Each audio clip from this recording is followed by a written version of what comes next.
Another video. So today I just wanted to discuss a topic that I get a lot of questions about throughout the process, but not really addressed a lot on the front end. Sorry, it's a different background. I have to go wherever it's sort of quietest to record. And that is preparing to buy. So you're maybe a newer investor, haven't really done this very often, or maybe not in the Memphis market. Every market's a little bit different. So I think one of the big things is knowing how to purchase a property. It seems super basic, but I still get a lot of questions about it, or a lot of things pop up during a transaction, and I just sort of think that would be better known on the front end. So this may be a little bit of a longer video. I like to talk. If you've spoken with me on the phone before, you know. But just first things first, how are you buying? That's the first thing I would consider. How are you purchasing the property? Cash, hard money lender, conventional loans, probably not FHA unless I'm helping you buy a personal home, in which case that's more of a different thing. We can talk about it more personally because I don't do that very often. But for investment stuff, those are going to be your three main ways. You're either going to buy it straight up cash, hard money lender for sort of a short term, quick financing, same as cash, and then a conventional loan through your average lender. So, first off, I usually advise people don't even look at houses before you find a lender. So what does that mean? It means that looking at houses prior to finding a lender, if you're ready to buy, mentally ready to buy, right? You're like, oh man, it's perfect deal pops up. I got to jump on it right away. You can't do that without a lender being on board. Finding a lender after you find a property is usually not a good idea because it's going to take a while to get pre-approved. Usually, I say about a week, and in that time, you've identified a property and you're ready to write, but you don't have a pre-approval. We are not even going to get our offer looked at without that. So that's one big thing. Pre-approvals, if you're buying with the loan, are necessary to purchase a property or to submit an offer, I should say. In the current market, it has been really for many years now. It used to be a little bit more lax if you've taken a break from buying here in town or any real estate. Maybe you didn't have to have it a few years ago when it was much more of a buyer's market. People were just interested in getting any sort of offer in. Now, though, you have to have it. So don't be shy. Talk to those lenders. Remember, there's a few reasons you want to do this. First off was the one I just mentioned. You have to have that to submit an offer these days. Second, you want to be able to move when a property comes up. You've identified a property. Well, why wait around for a week to be able to submit an offer? It just doesn't really work for you. And in that time, you're probably going to lose it. And you don't need a backup. Backups, they can get accepted sometimes, but a lot of people won't sign a backup offer to immediately take effect. They will basically put it back on the market and take their shot again, hope they get more offers in. So getting a signed backup is a pretty uncommon thing these days. It used to be a little bit more common back when it was more of a buyer's market. Thinking 2018, 2019 is a little bit more of a buyer's market, so it's a little bit more common. But you want to be able to move quickly. The good deals on the MLS will go quickly. I'll usually tell you that too. If you send me property you've seen that gets sent over to you and you're like, hey, I like this one, I'll give you a heads up, say, hey, this one's going to go fast. So I'd recommend you get it in pretty quickly. So that maybe gives you a day or two before it goes off the market. And we want to have that offer submitted during that time frame. To do that, we need that pre-approval if you're buying that. If you're buying cash, you have to have a proof of funds. It can't be a screenshot of a bank. Get a letter from your bank or banker. Usually takes a day, depending on who your bank is. If you have a close relationship with your banker, it makes it a lot easier. Just get a letter stating, hey, this buyer has up to X amount, usually the amount for the purchase or thereabouts. If you're looking in the 150, 200 range, you just want to say that's what it is in their accounts, and they can cover that. And that usually will work just fine. Some people use screenshots of statements. I'm not a big fan of that. There's a lot of info that you should black out for that. It's a lot easier to get a letter from your banker, and it's something we can sort of keep on file for a while. Whereas a screenshot, it'll be dated, and people won't usually consider that after about 30 days. And the third reason I think you should look for a lender, sorry, there might be a car noise here and there. The third reason you should look for a lender is before you start looking for a property is because you can shop them around. You don't want to be stuck with one lender deep into a property to find out their pricing. On the front end, you can talk with 4 or 5 lenders that do the same thing. Sort of see who you like best, who's more responsive. That's a big part of being a lender is being responsive. Some of them aren't very good at it, so you'll find that out as you start looking around a little bit more. And you want to see who's going to be responsive to your needs and the best lender, the best pricing, and that gives you some time to shop around for it. So keep that in mind when you're looking and getting started, and have it ready before you write. So that's step 1.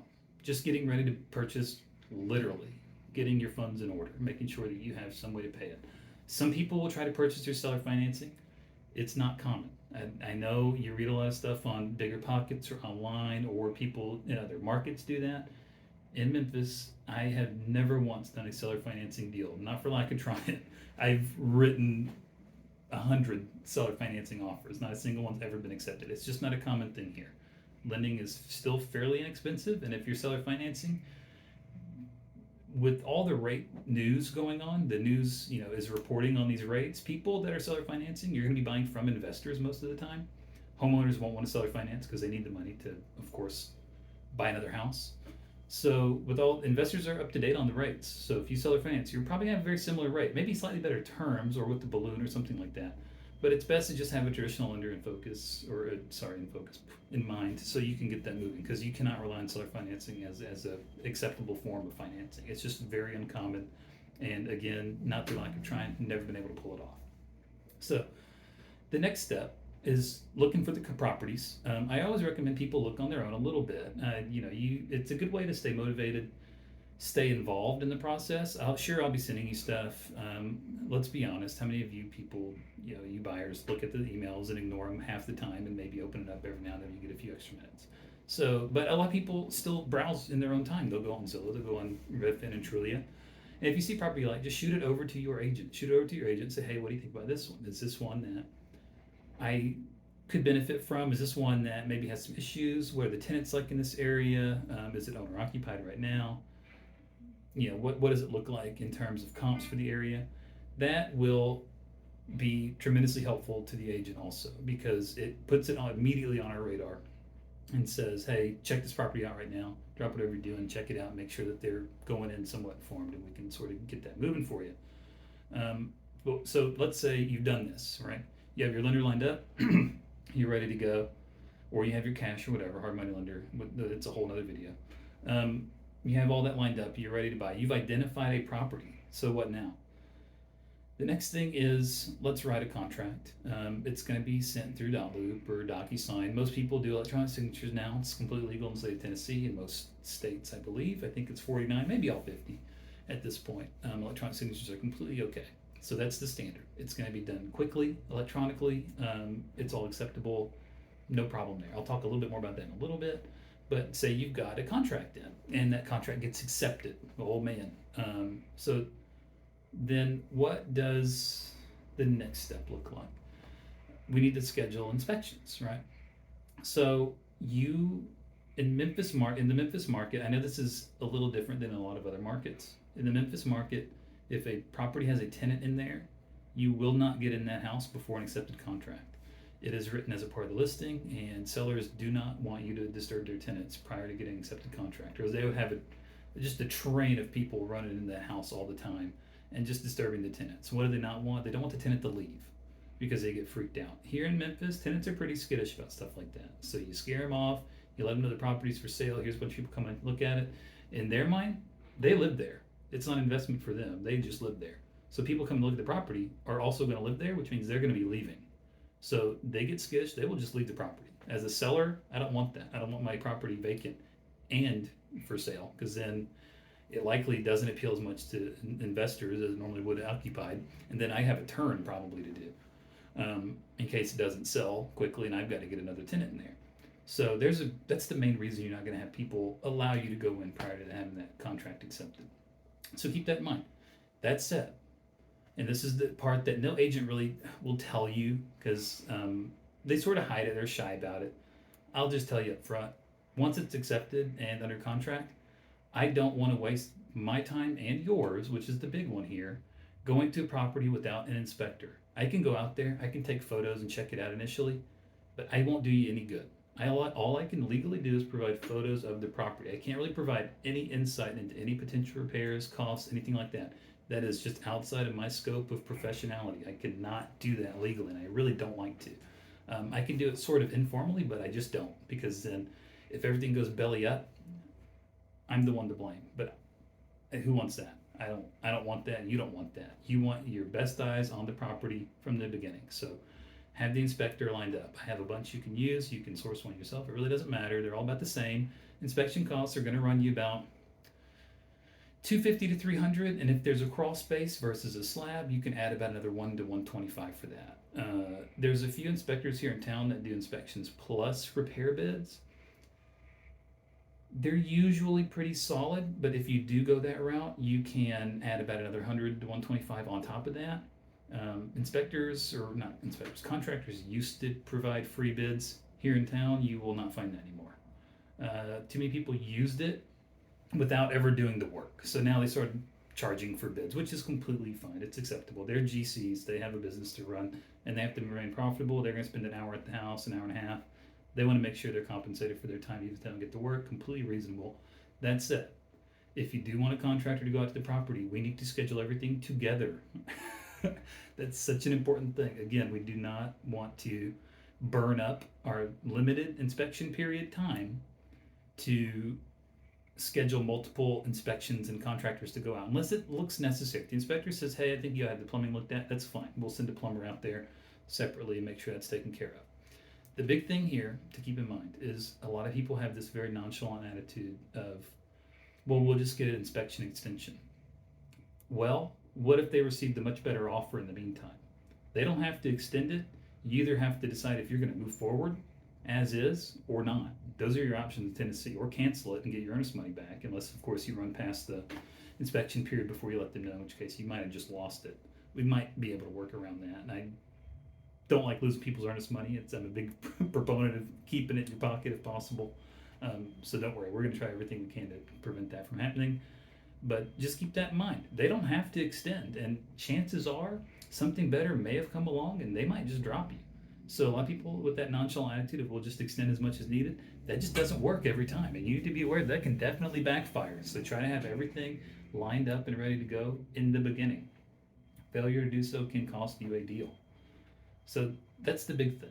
I don't like going to houses with just my phone, taking some photos or video or whatever and saying, here's what it looks like. And then we have to wait 3, 4, 5 days to get back in for the inspector. It burns up your inspection period, doesn't really accomplish much. And unless the house is in just unabashedly bad shape, it's going to be difficult to really garner anything from that to begin with. So just keep that in mind. Next thing, once the inspection's over, there's a little bit more to that, but we'll get into that in a second. Once the inspection's over, you're the one that has to initiate the appraisal with your lender most of the time, which is fairly straightforward. Say we've got everything done, we've got the inspection contingency complete, we've negotiated anything that may need to be done, or credits or reductions, whatever. Then really at that point, you need to get the appraisal started pretty quickly. You just shoot an email over to your lender and say, hey, we've gotten past all this other stuff. Let's get the appraisal scheduled. Once you say that, they're going to bill you your $600, whatever your appraiser costs, through that lender, and then they'll send them out. The reason you want to do it fairly quickly is because, remember, we're still under a deadline, the closing date, and appraisals are kind of slow right now. Appraisers tend to take about a week to schedule and 3 or 4 days to get it back to the lender. So with that in mind, you're looking at maybe up to 10 business days to get that appraisal process completed. And in that time, again, we could be burning days we don't have.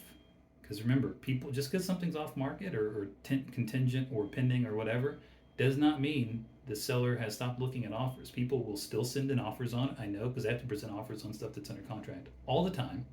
And agents have to present those offers in full due course. So if they decide that one comes in better, they will take it. So we do not like extensions. Extensions are bad. People think, oh, we can just throw as many as we want out there. We don't. Again, I can't stress this enough. You cannot do that. You can, it just may backfire. So those are that's the big, bullet point list of sort of what to expect, how to get in, how to get the inspections completed, and the front end costs and sort of what to do. So now I'm just going to do a quick little list of the little things. What are some of the little things that we can do to sort of speed everything along, make sure everything's moving fairly quickly? One of the first ones is delays lose deals. I just sort of covered this throughout my entire spiel a second ago, but just keep that in mind. Any extension could be a chance to cost you a property, but it doesn't just mean that. It means on the front end as well. So I cannot stress this enough, just be responsive.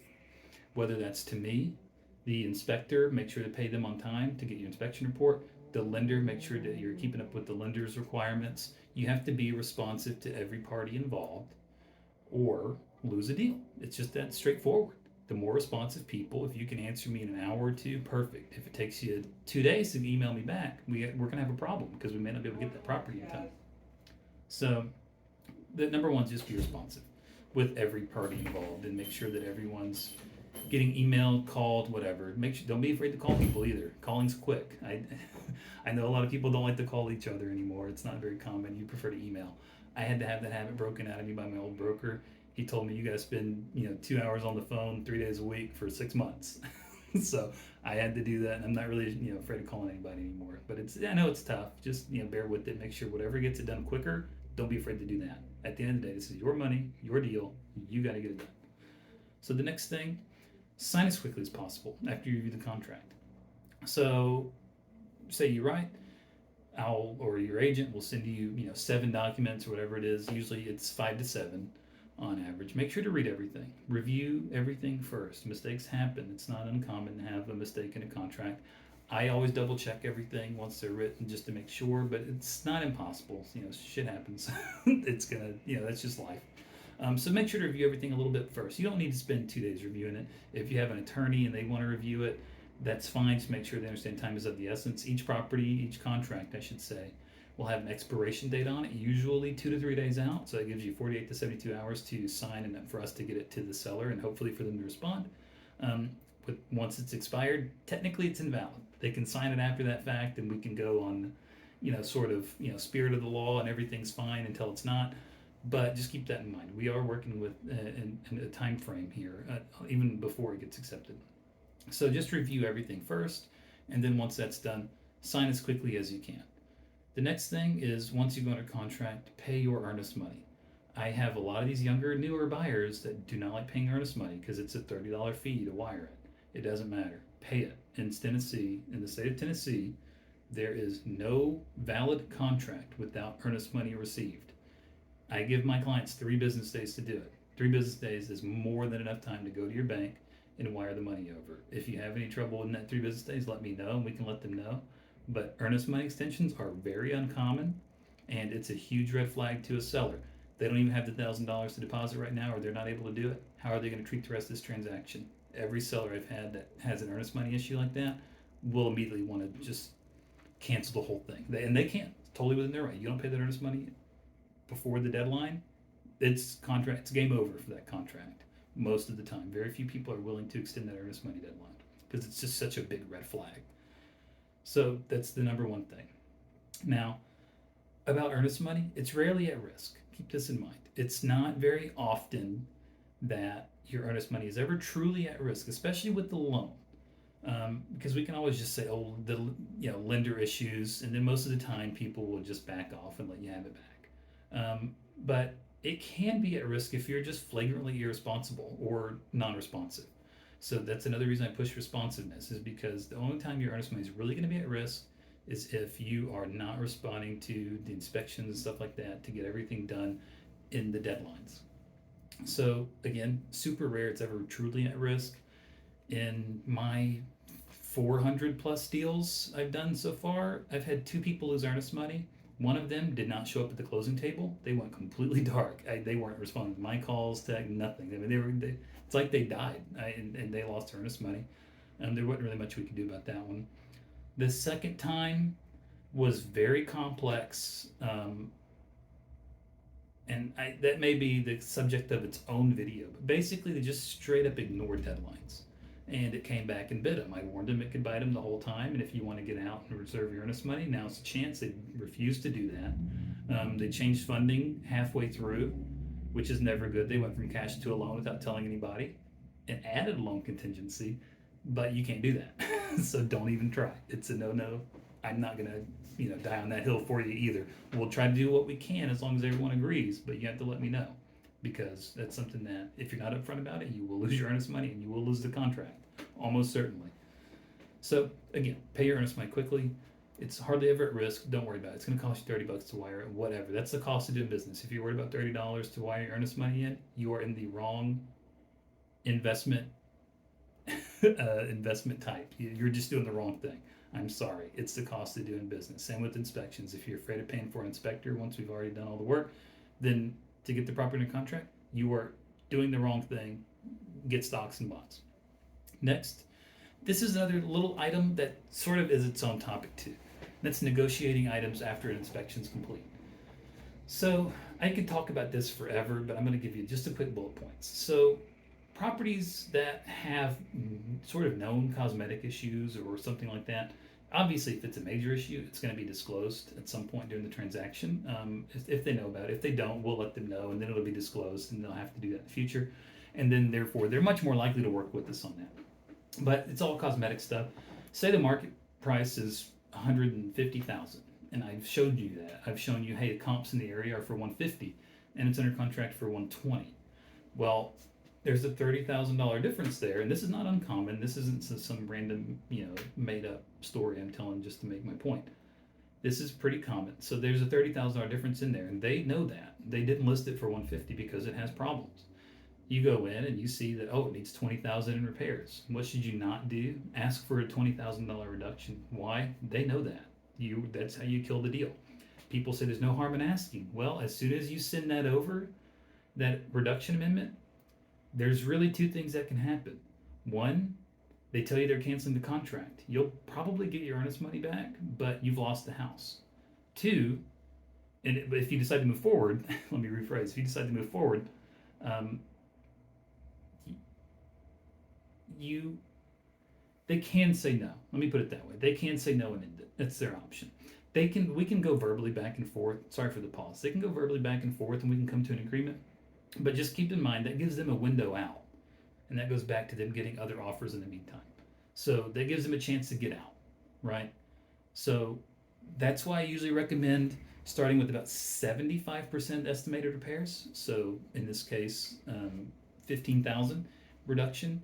They will say no to that almost certainly because again they listed it for that reason, at that price for that reason. But it's not so extreme that they'll immediately say no. They'll likely counter at that point. We want to keep everyone in the game. And you don't keep people in the game by being an asshole, really, to put it bluntly. So you want to be willing to work with them on the front and say, hey, we saw 25,000 in work. We're asking for a $15,000 reduction. We know it was listed low, but we still have the tenant there. We're going to have to work to get them out. It's going to be an extra headache.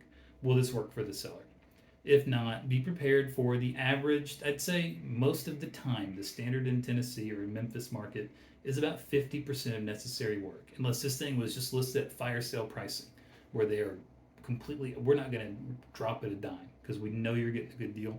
Most of the time, 50% estimated work will be acceptable for a seller to reduce it by. They usually won't do credits. You have to keep in mind what's the difference between a credit and then a reduction. Credit keeps the purchase price high. So you can get purchase price is 150 with a $10,000 credit, so it's effectively 140 to you, but you're still getting the loan for 150. They're having to pay a commission on the extra $10,000, so it's negative net to the seller versus a reduction. Reductions also help it hit appraisals. So there's a couple of reasons why one may be better than the other. Most of the time, credit helps you keep a lot of money in your pocket at the time because it's backing it on the loan. So if it's a smaller amount, credits usually are fine. Once you get into 5 digits, credits are very difficult to sell. So you can even do a mix, $5,000 credit, $5,000 reduction, whatever the case is in that example. So just be aware for negotiating those. I'm here to help you with that. I don't expect you to just do this on your own. But at the same time, based on what we've seen the seller and the other agent react, how we've seen them act in the process up to that point, my advice may be very different. If they just roll over and take everything up to that point, then yeah, we're gonna ask for a lot. We want as much as we can get, right? That's my responsibility to you.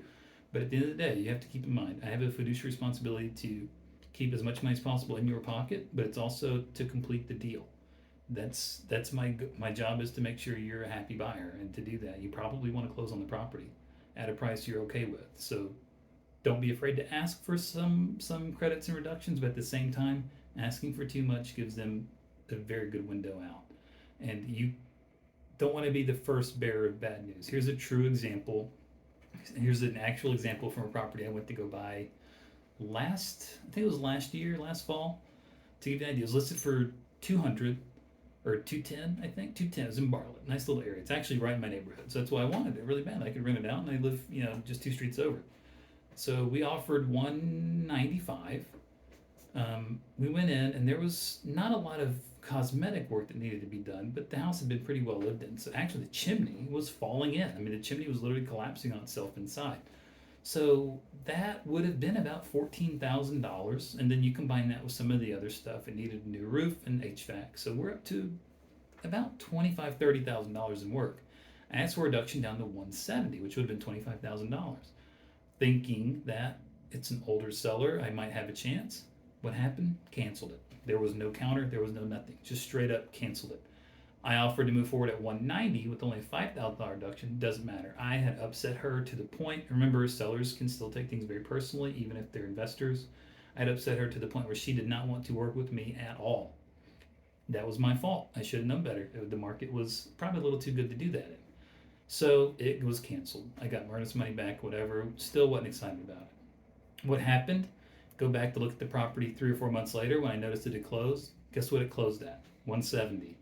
Of course it did, right? Even though I offered 190 to close it at. So this seller could have made an extra $20,000 just by coming back to me.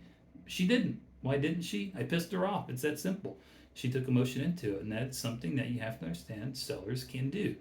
I don't like when buyers take emotion into stuff because that's not how this works. This is a business and it's a transaction.